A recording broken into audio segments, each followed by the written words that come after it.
don't screw up. Um, and thank you for joining the University Outreach Program. Meshek? Hello, hi. My name is Meshak. I'm from DIT, Dar es Salaam Institute of Technology, where I study computer engineering. Currently on a second year. I've joined this program so I can learn how to basically participate in a team and how would I go about developing a project within a team because it's kind of a new area of expertise to me considering that most of the time I learn things alone or in school, and I've never really had a chance to experience the professional side of work. So here I am. Okay, thank you for the introduction, Meshek. Thank you. Um, we're so glad to have you guys here. So, my name is Rachel Mzengi. I am the lab manager of Smart Labs, but also I'll be your instructor for soft skills. And then Anna can introduce herself. So hi guys, my name is Anna Chinyoyo. I'm a program associate at Smart Lab, and I'll be working with you guys today on critical thinking. So back to you, Rachel. Okay, so I'll share my screen and then we'll get started on the introductory course. So usually for skills, we have into don't enough participants for today. Each of you will be participating in the assignment individually. So let me just try to share. Okay, so can everyone see my screen? Yes. Okay, good. Just 1 second.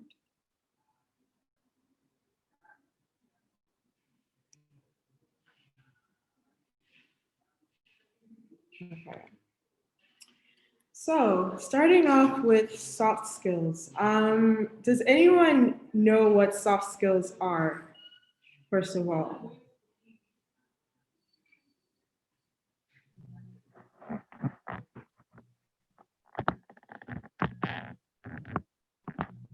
Guessing not, which is fine.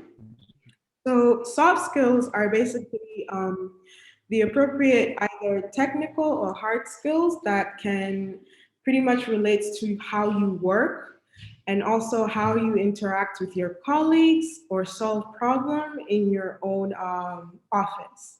So the difference between, let's say, technical skills, as like an engineer, usually you have technical skills, either like coding, knowing the Python language or React, while soft skills would be something like project management, decision making, critical thinking, or empathy. So, empathy in the form of you're able to understand your employees or understand your team in a more emotional level rather than technical level.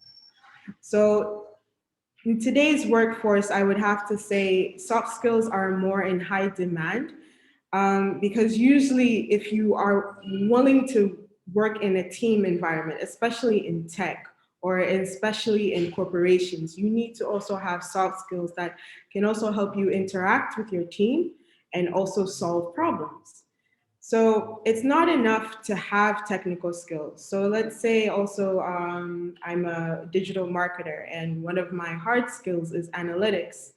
It's not really demanded the fact that I understand analytics. It's also if I can work with others in the same department or also in different departments.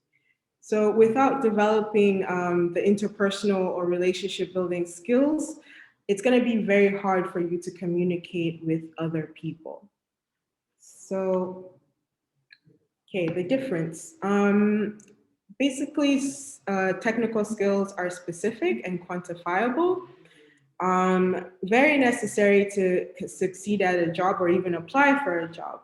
Normally, you can acquire hard skills in the classroom. So, like in university right now, you guys are developing your hard skills either in finance, mathematics, coding, computer language, or even speech writing. So, all these are technical or hard skills. They can demonstrate through a tangible evidence. So, usually into your projects or the work that you've developed, that would be an evidence of a hard or technical skill, and also either a certificate or a degree. So, an example of a technical skill or a hard skill is JavaScript, HTML, SQL, as well as marketing. So SQL in marketing, it's also called as a sales qualified lead. Now, a soft skill is more unquantifiable. It's something that is part of your personality or how you work. So it cannot really be proven, but also has to be demonstrated in the work style that you are. So an example of a soft skill would be either teamwork, problem solving, or critical thinking.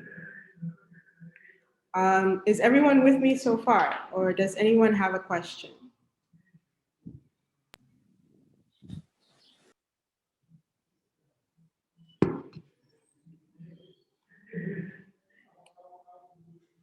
No? Okay. So this is an example of a CV. Um, as you can see, these are all of the skills that already sit down. So Jane is a business development manager. She has more than 4 years of experience in the business development process, involved in product testing, management, and developing of new business opportunities.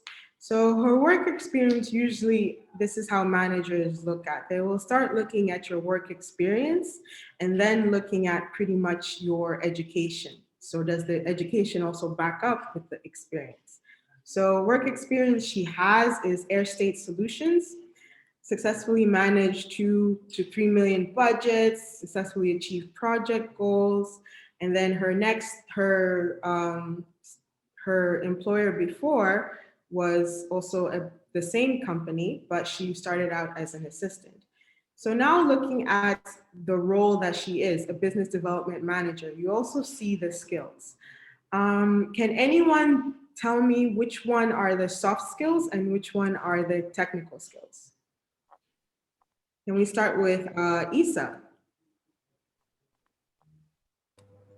Yeah, sure. So some of the soft skills include decision making, public speaking, emotional intelligence, and I've already gone through the notes, so I know what under the technical skills was research and strategy, but that I would like to um, at some point say that could be debatable because research might be technical, but strategy I found is a lot more of a soft skill and is very much different from person to person. Yes, I definitely agree. It can be a tricky one, but when usually, let's say you have a job that, like, let's say you're going to be head of strategy. So if the job role is already defined into the name, then it no longer becomes a soft skill. It's now more of a technical skill because this is something that you need in order to fulfill that role.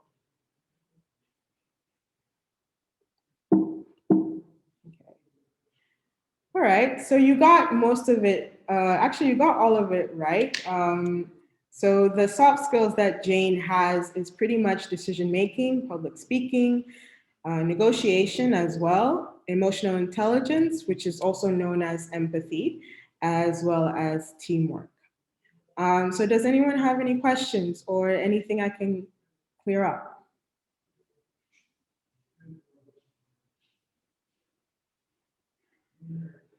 Okay. Okay, so the next thing is I want you guys now to break into, well, since we don't have enough people for the teams, I would like to give you an assignment, which each of you will have 20 minutes to fulfill. So if you go to here, Sandra, I'll give you group one. Isa, I'll give you group two. And Meshek, I'll give you group three. So the assignment is basically you to, I gave you like a sample CV.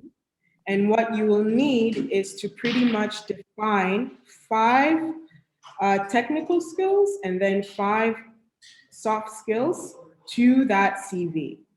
So how you do it is you just press start from here, and then it will open up another tab in which then you can view the link, view the CV, and then write in what are the technical skills for that person and what are the soft skills for that person.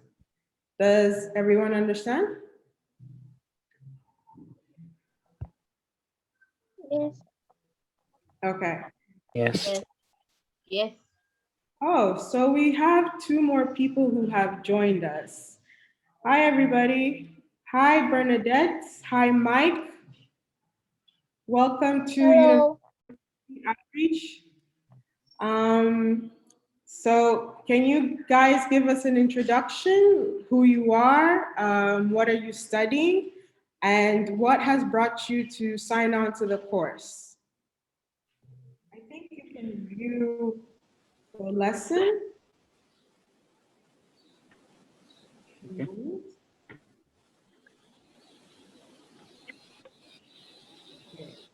So, as we're introducing soft skills, as I was saying before, soft skills are pretty much quantifiable and non-technical skills that relate to how you work in a company or how you relate to working with your colleagues. So it's very important nowadays when you're applying for a job, especially for a graduate, to also showcase what your soft skills are. So technical skills are something that is quantifiable and pretty much define how you're working. So let's say if you're a strategist or a data analyst, as part of your technical skills, you need to also learn how to create strategy or also how to analyze data in different web browsers or different platforms. So that's pretty much your technical or hard skills. While soft skills are something such as like you're able to make decisions, you're able to work in a team, or you're able to also, what do you call it, critical thinking. That would be something as a soft skills. So it's very, very important when you're joining, especially to have those on your CV.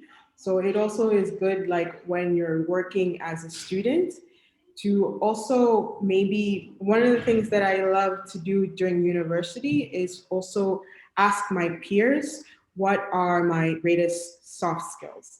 So am I a good leader? Am I a good decision maker? Am I really good at critical thinking? Usually you would know it yourself, but if you don't, it's also very good to ask your peers, who the people that you're working with, what your soft skills are. So once you have this, and you know what your biggest strengths are in terms of soft skills or your weaknesses, you can also be able to develop that and also showcase on your CV. So the difference between technical, also known as hard skills or soft skills. As I said, technical is very specific and quantifiable knowledge, very necessary to succeed at a job. And normally you can acquire hard skills in universities, online, or even have a degree or certificate. So an example, let's say for computer science would be JavaScript language, HTML, CSS, SQL. Also in marketing, it's also meaning sales qualified leads and also marketing. So for soft skills, unquantifiable attributes that cannot be proven, but can be demonstrated through your work style and approach. So an example, as I said, team working, problem solving, or critical thinking. So this is just an example of a person who is a business development manager. As you can see, their work experience is a management and then goes from assistant. But here, usually when you have it on your CV, you have them split between what is your technical skills and what is your soft skills. But this person on their CV, they just put it together. So as a manager, if I ask Mike, can you help me define which one are the soft skills and which one are the hard skills for Jane? Okay, soft skills are like decision making, public speaking, negotiation, emotional intelligence, and teamwork. And hard skills are skill, and the rest are non-hard skills. Okay, great. Yep, you got almost all of them right. So decision making is a very good hard skill as a manager because usually managers have to learn how to think on their feet, but also have to think about for their associates whenever they're trying to create a strategy or to create new business. Public speaking, also as a manager, you have to be able to guide people or take people through when you're in a big room, especially if you have to work with associates, a team of 20, for an example, or also if you're working in a company full of 100 or to 500 people. Negotiation is also very important for a business development manager. They have to learn how to negotiate with other companies, also to create contracts. So it's not something you could say is a technical skill, but it also has to be a soft skills because it also deals with how your personality is. And emotional intelligence, also very good for a manager to have because they also have to work with many people and they also need to think about other people's needs or wants in order for them to do a good job. And teamwork, also very important for a manager because usually managers are managing 5 to 20 people and working in a team is also very essential. So now that we've gone through the lesson, I think we have, how many people do we have? We have one, two, three, four, five. All right, so we still don't have enough people to be in groups, but we can still do the assignments. You would have to do it individually. So can you remind me,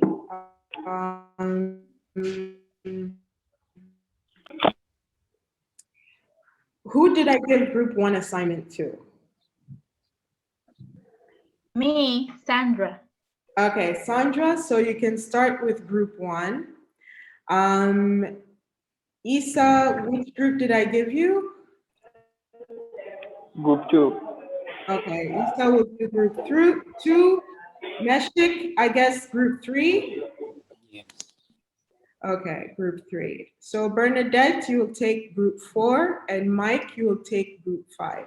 So all you need to do is start and then look at the directions and then also view the CV and then give us answers on which are the hard skills or and which can be soft skills. So just take 20 minutes and then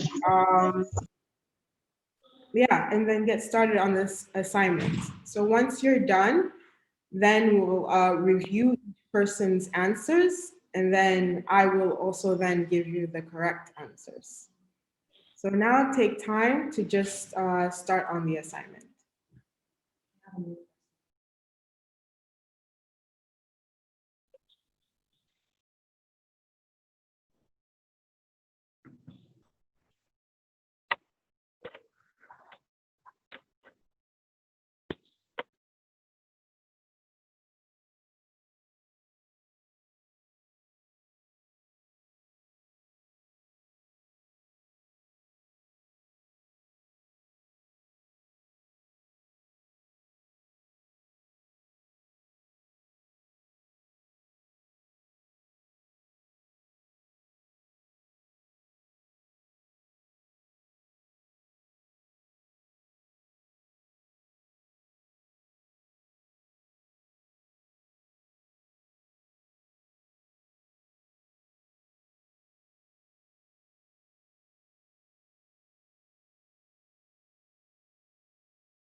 So who is submitting for group one?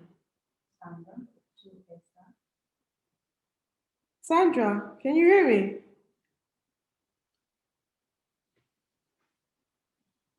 Hello? Hello? Yeah, I can hear you. Yes, Yona, your answers. Did you submit? I submit now. So it's supposed to be submitted before the 20 minutes. So if you miss the 20 minutes mark, we can't see your answers.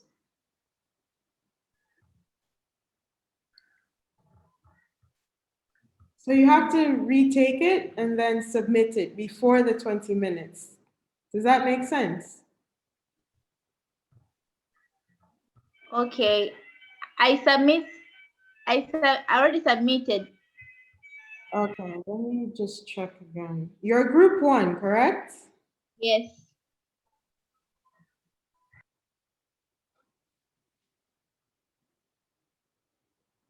Okay.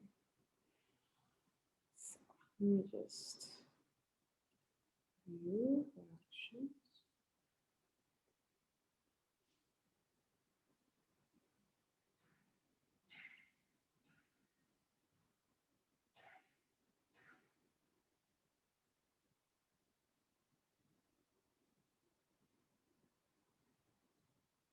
Okay, so I see your answers. Guys, if you didn't submit before the 20, you can retake it again once, but kindly do so before the end of the 20-minute mark. So, okay. Let's take a look at Sandra's answer. Actually, first, let's take a look at the CV that you were reviewing, and then from there, we can see if the answers had matched.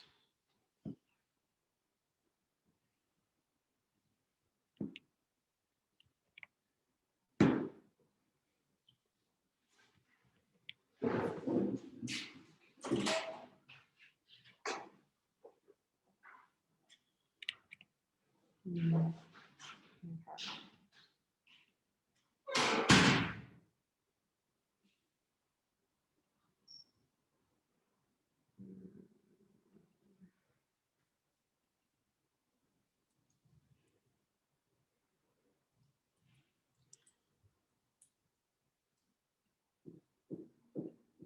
Uh, okay, Sandra, your assignment was group one, correct? Who was the guy for group one? Who was the name of the CV? Bill Papsy. Bill Papsby. Okay. I don't know if that's possible. Mkati Bill Patri should be group two. So,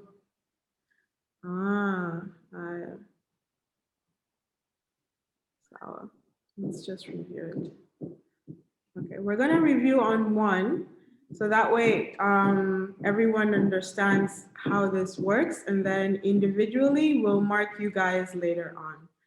So looking at Billy Patavi, a software developer, you can see that his experience as a senior graphic designer and then also as another graphic designer.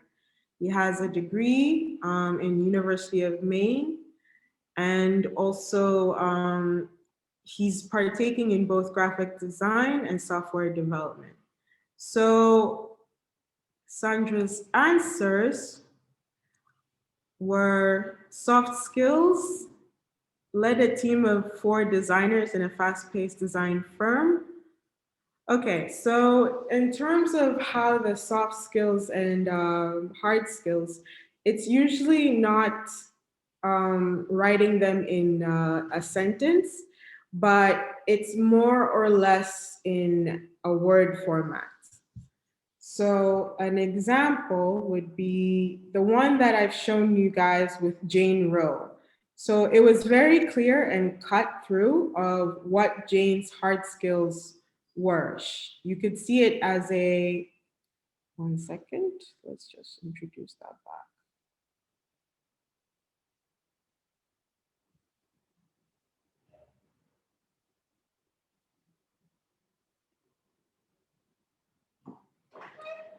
So you can see here clearly her skills were pretty much just in one word or two words format. So it's not really saying what they do, but more of like, okay, decision making, email marketing, public speaking, research and strategy, everything in more of a word rather than the actual sentence. Does that make sense, Sandra?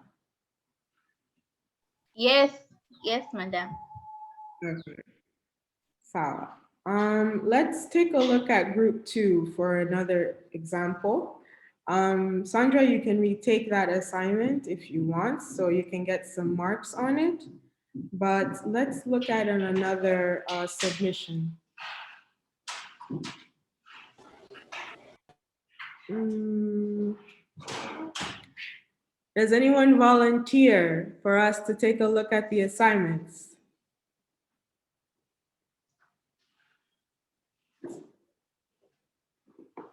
No? Okay, so we'll pick it randomly. Let's look at group 3.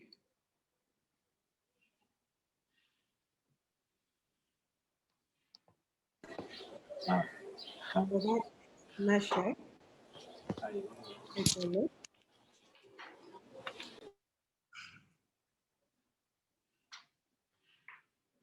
Okay. So.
Okay, my internet is very slow today.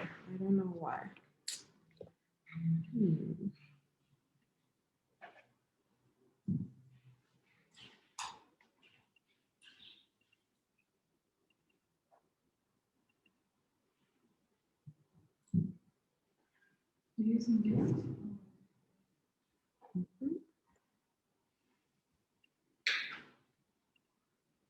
Okay, let's take a look at David Soto.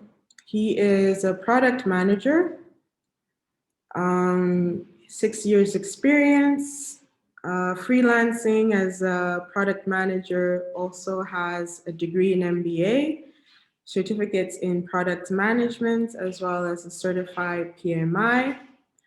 So let's take a look at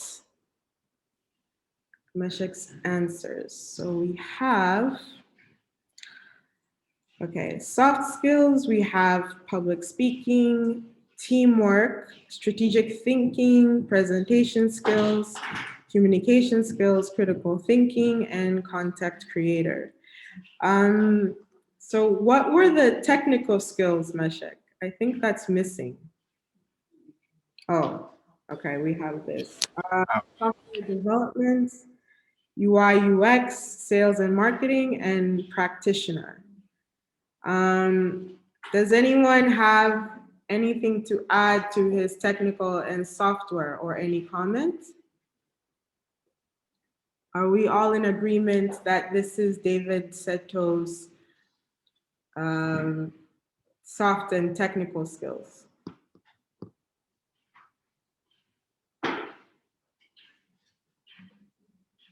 Anyone?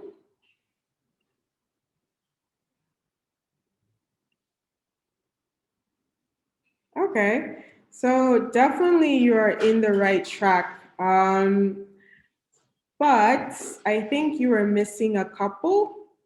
Let me just show you the full CV so that way you can see what it would be written, but you're literally almost there. So let me just share my screen. Okay, so a product manager of 6 years would probably have as a soft skills leadership, problem solving, as well as time management. A lot when you're doing product management is also managing your time. I don't know if you guys know any agile frameworks, so like Scrum. Whenever you are in a team of developers or designers, you also have to learn how to manage that person's time or manages the team time. So that way they can create and develop from start to finish. It's very, very important. Leadership as a manager, that is correct. Problem solving as well. It's very important as a leader to understand how to solve problems. And also hard skill, feature definition, definitely UX, as well as agile. That would be the additional hard skills. So product managers don't really have to know develop software development, but they do have a basic understanding of how HTML, Python, or even CSS, how it works generally. So you were on the right track. But I think next time, if you're looking at a manager's CV, you have to think more as a leader and as someone also more as a decision maker or problem solver. Does that make sense?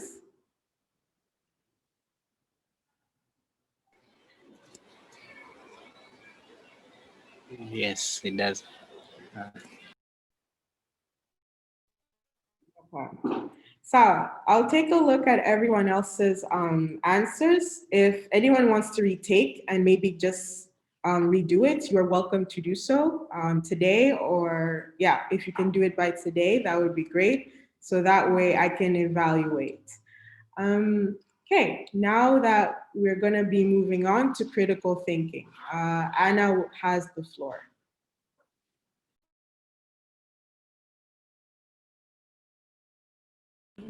Thank you, Rachel. I hope you guys had a great session. So we're moving to critical thinking.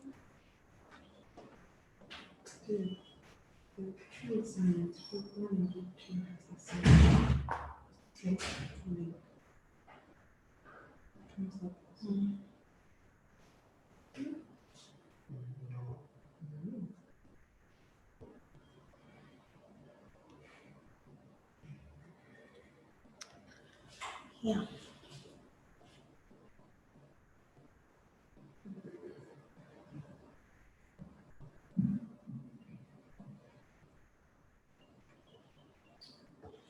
So,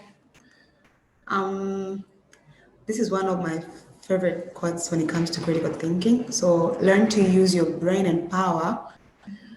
Critical thinking is the key. Is the key to. Can you hear me? Yes, I can hear you. Yeah. Is the key to creative problem solving in business. So this applies to technology as well, because one of the things that I've come to learn about tech people, it's always about their technical skills. It's always about coding, if it's coding and whatever. They don't feel like there's need to, focus on critical thinking. But then in every aspect we do, we always apply critical thinking. And if used as it's supposed to, then we end up having the best products, we end up having the best businesses, the best teams, and so forth.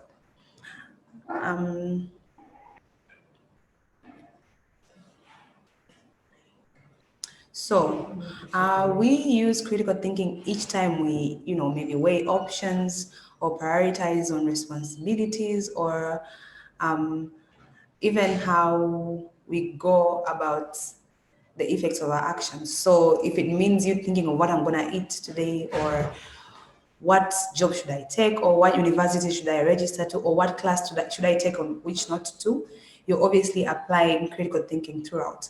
And more employers have been, naming critical thinking as one of the required skills in their, job adverts and so forth. Like they would really need to pick these skills from the candidates that they want to work with. So by definition, critical thinking is the discipline of skillfully using information, experience, observation, and reasoning to guide your decisions, actions, and beliefs. Yeah, you will need to actively ask questions every step of your thinking to do it really well, to come up with maybe the best decision or to come with the best reasoning. So for you to have really good decision making skills, you need to frequently or all the time be open-minded, explore alternatives, and have the desire to stay informed, accurate, and manage your emotions so that they do not interfere with your decisions or actions. Can I just hear your insights about critical thinking? We can begin with anybody. Sandra, do you want to start?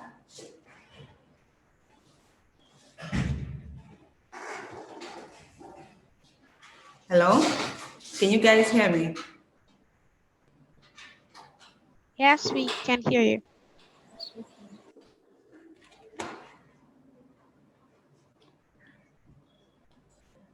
Okay, so we can keep sharing as we go.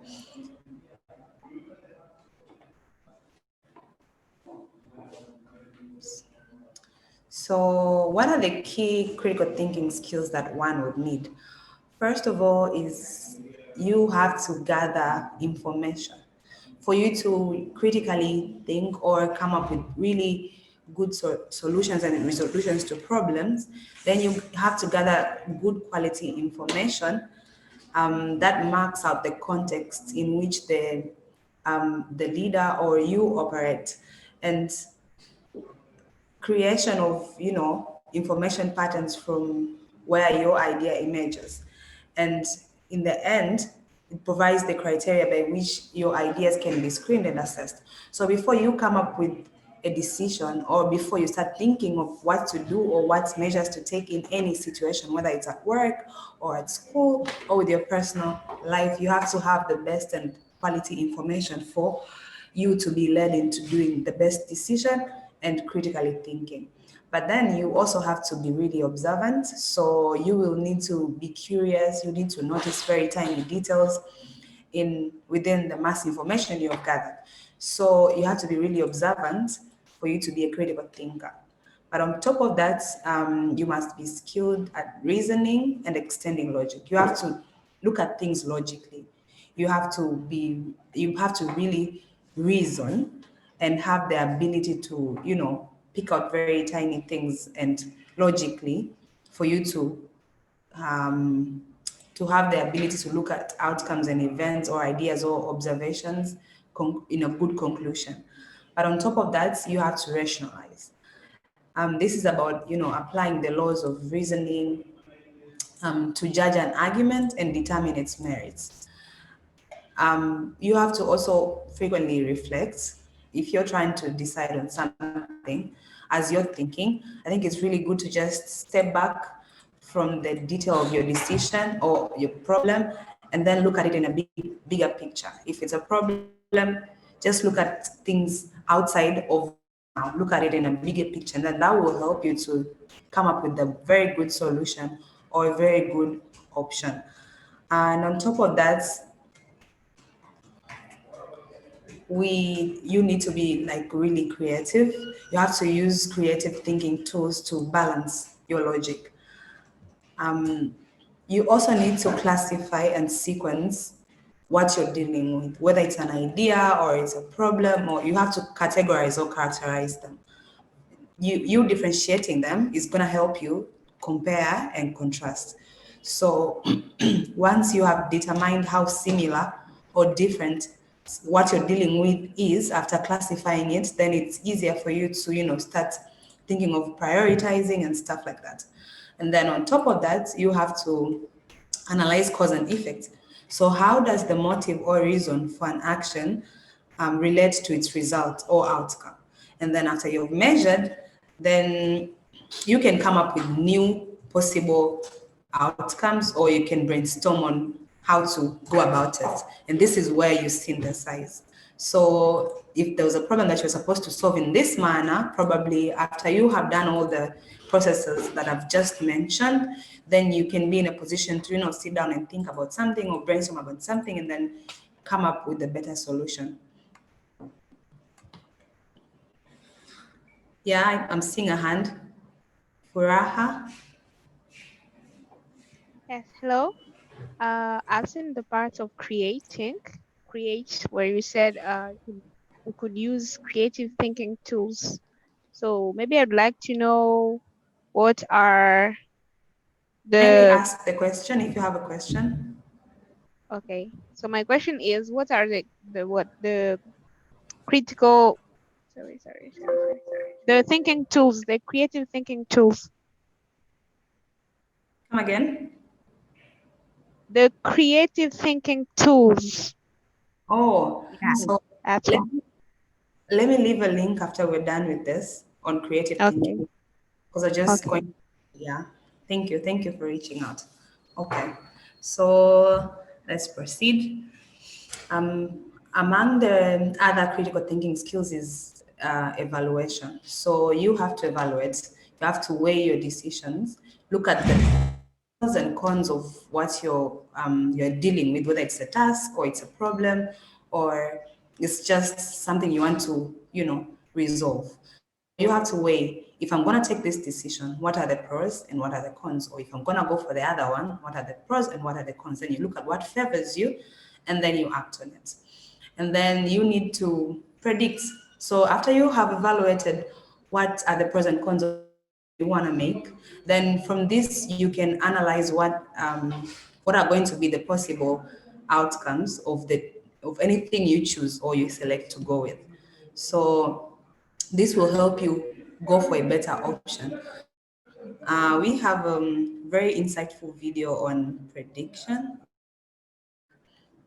So as we wait for it to load, let's just proceed. Yeah, there we go.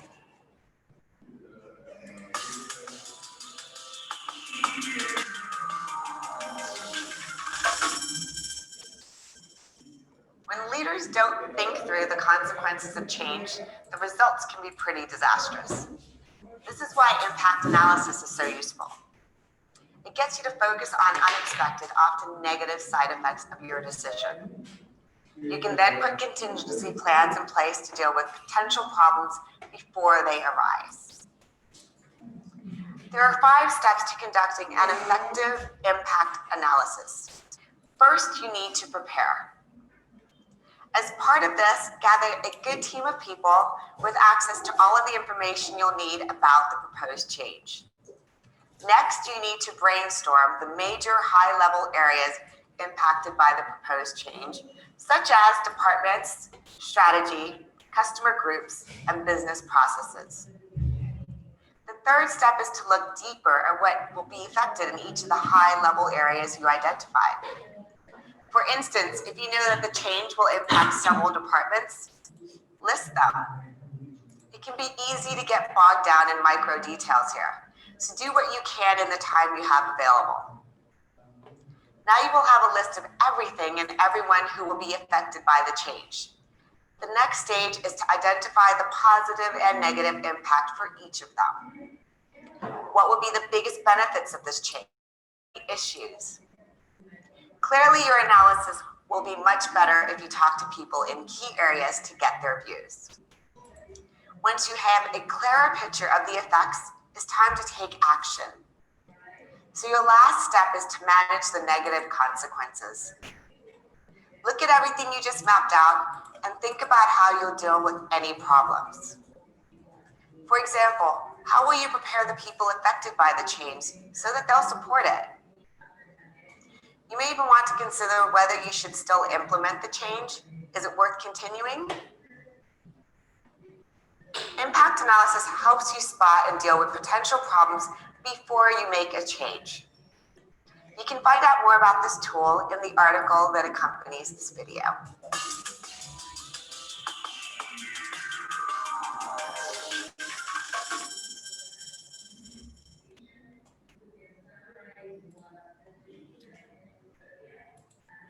Yeah.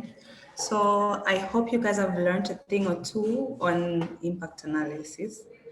So it's quite good to analyze and look at things logically before you make a decision so that you can predict what comes in the future and be prepared for it. So if it's change in an organization, then you know that when we get to this point where we have to take this route, that we've made a decision as a team or as a leader, and then these are going to be the measures we have to take to align and adapt to the change at the workplace or in the company. This could work even for universities, if it's your group discussion or your class or stuff like that. But also you need to prioritize. So this is among the most essential parts of critical thinking. It's essential that you determine the importance of any event or any situation or a reason for something or a perspective before you make a decision. You can see on the right of the slide, we have the action priority matrix. On the left side, we have the impact, and below we have the effort. So just looking at the boxes, we have the quick wins, we have the major projects, we have the fill-ins, and then thankless tasks, depending on the importance of a task or a project. So the most important and one that will need most of your attention is probably the major projects. So this is where all your energy has to be put. So you have to have the highest efforts, invested in this. And then in the end, this will have a very major impact. So if it's a project at your workplace, then that means you're being measured by what you give out. So if you don't give it priority, if you don't give it the energy that is required, then obviously you won't be performing in your tasks. So for major projects, then you give it your high efforts and it's gonna give you like really high impacts. And then we have the quick wins. These come after the major projects. They are really important. You have to give it your all, but you have to prioritize your major projects before the quick wins. And then we have the feelings. These are important, but they don't need all of your attention or most of your efforts compared to the major projects. And so you just give it a little bit of your efforts and it will have an impact, but not that much. Then there's thankless tasks. So these ones, you don't put them first in your list, especially when it comes to your tasks, because they're not as important. So prioritizing in decision making is one of the most important skills, because of course it comes and determines how you perform at work or you perform at school or in your daily life. If you don't know how to prioritize what is important and what is not, that means you're going to end up working or putting all your energy on something that might not even have an impact in your life or in your performance at work or at school or elsewhere. Yeah. So then in the end of summarizing, you likely want to, always put down a report on what's happened throughout your journey of of critical thinking when it comes to deciding something, maybe if it's decision making or working on a project or anything of the sort. This will help you to, analyze what you have learned through the process, what happened. If it was a meeting, then take minutes during the meeting and stuff like that. This will help you for reference maybe in the future. If you're dealing with the same thing and you have to come up with a decision or a solution or something like that, if you can look back on the report of what you did before, that means you're going to do this even better. So I have a very small example, which is acquiring of NIDA. We all know that at some point, like 3 years ago, we were supposed to start doing registrations for our national IDs, yeah, and people were actually just taking it as a small issue. Nobody actually bothered, though there was information given out there that if you register now, you get your national ID. It will once be, or in the future, it will be one of the most important things that you need to have as a Tanzanian. But people didn't actually do it. And then we had a situation late last year where nobody was going to use their SIM cards unless they're registered under their national ID. Now, this is where the commotion began. We had a lot of people in every registration station. People couldn't do it on time. There was this, there was that. It was very complicated. But then, come to think of it, if we if every Tanzanian had just critically thought of the importance of having a national ID on time. Probably they've evaluated and gathered information about national IDs, like how are they going to be used, what is the importance of having national IDs, what is the process of getting one. It wasn't that difficult. So of course, it would have probably affected their decision when it comes to getting it or not getting it at that particular time. But then if they would have observed the trends, like as we go forward, probably this is going to be everything. You won't do anything without a national ID. You won't be able to use your phone. You won't be able to register for your, for a bank account. Even small things like maybe purchasing things or mobile money, which are among the things that we do in our daily lives. And then maybe measure the pros and cons of having or not having it at that point in time. Then this would have helped us oversee the disadvantages of not having a national ID in the near future. And then maybe we would have taken a good action. So if most Tanzanians would have reasoned this way, probably we wouldn't have had a large number of citizens doing that at the last point. It was a lot of commotions. I'm sure it cost a lot of money because everybody was doing it at that particular point in time. Yeah. So this is where we see the tiny aspects of critical thinking that can help avoid large commotions in organizations, in personal life, in schools and stuff like that. So let's see the difference between critical thinking and non-critical thinking. So every human being is, capable of thinking, but for some way, very few actually practice critical thinking. So what's the difference? Non-critical thinking is where you accept some propositions put to you on your face, and you make no attempt to seek evidence against it or accepting it as a true thing while you don't have evidence that supports it. For example, during coronavirus, there was a lot of content about pertaining awareness coming from everywhere. So there was a lot of information out there, and people are usually misinformed and not educated enough. So they wouldn't really use this as a mark for their own good decision making. Like, you're only told to, wash your hands. It's everywhere. Everybody is talking about it. But now taking the decision to do it because you understand why you're supposed to do it, that's another step. So probably it was like we had a lot of memes, a lot of jokes going here and there. People were not taking things serious. But in real sense, it was bad. And it had a very, very, very bad impact on communities.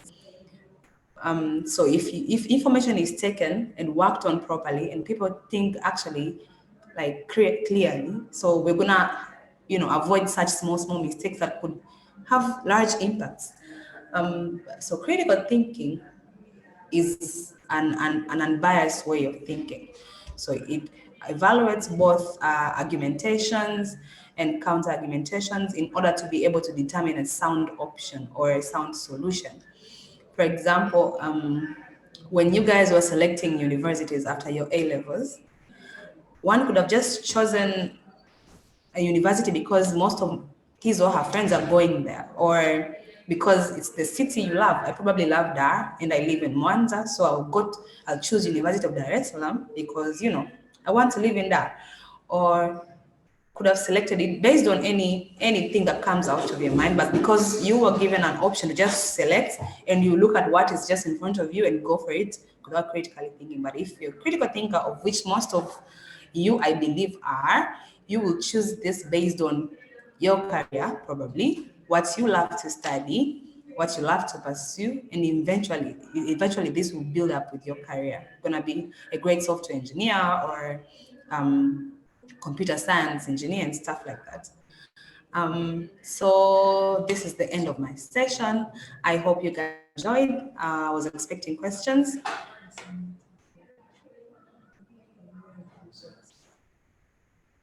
If there's any question, I'd love to hear it so that we can go to assignments.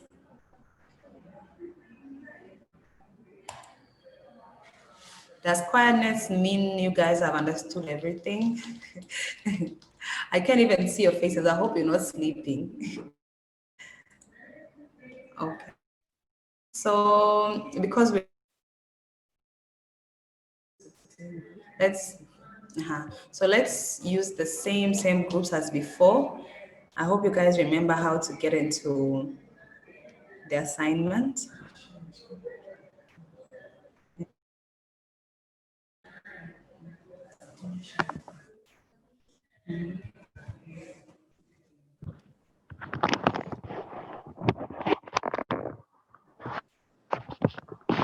Let's use the same groups. Sandra was group 1, if I'm not mistaken. Sandra was group 1, and then we had Essa, who was group 2. And then we had Benedict, who was group 3, if I'm not mistaken. I'd love to know the new ones so that I can assign you guys to the rest of the groups. Group 2 or who was group 2? So I can write these down. Essa. Essa was group 2. Group 3?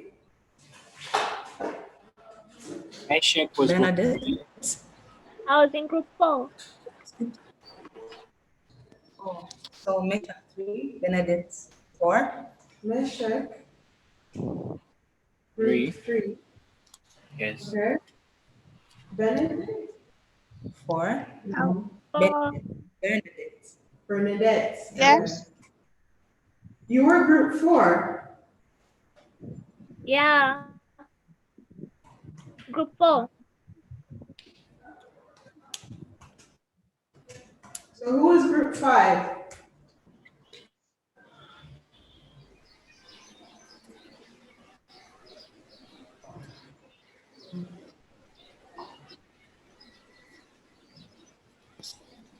Guys? I was group 6, so I don't know if I was the only one in that group.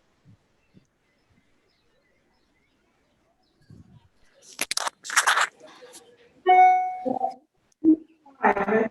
List of 5. Somebody left, I guess. Did they leave? Yeah, I guess somebody left. What about Mike? Yeah, Mike. Yeah, it was Mike. Mike was group 3. I mean, sorry, 4. 5. Mike was group 5, and then Furaha was group 6. So now we have anyone. We have Ghost. Mike. 5.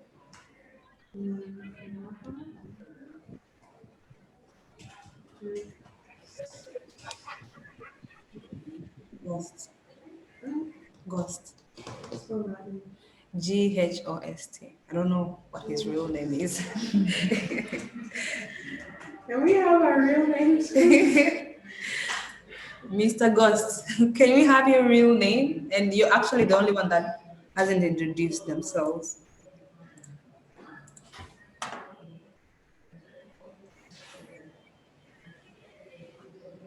Yeah, so Benedict, I think you're supposed to be in the next upcoming class. So we're just finishing up with. Did you check that? No, Benedict.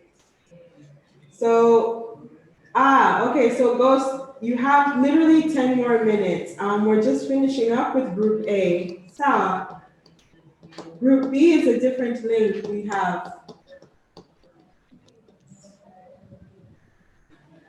Sandra.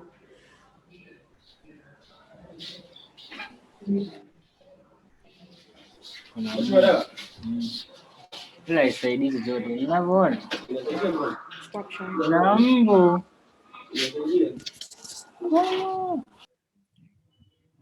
Okay, guys. Thank you for joining us to Group A. I hope you guys have learned a lot. If you have any questions, you can literally go on the platform and give questions. So we're going to stay with our groups until tomorrow. And then tomorrow, our session is going to be on teamwork. So again, guys, please join the class on time. We start at 4 sharp. But if there's any lateness, please do let us know so we can also keep track of time so that way we don't go back and forth. So any last minute questions, any concerns?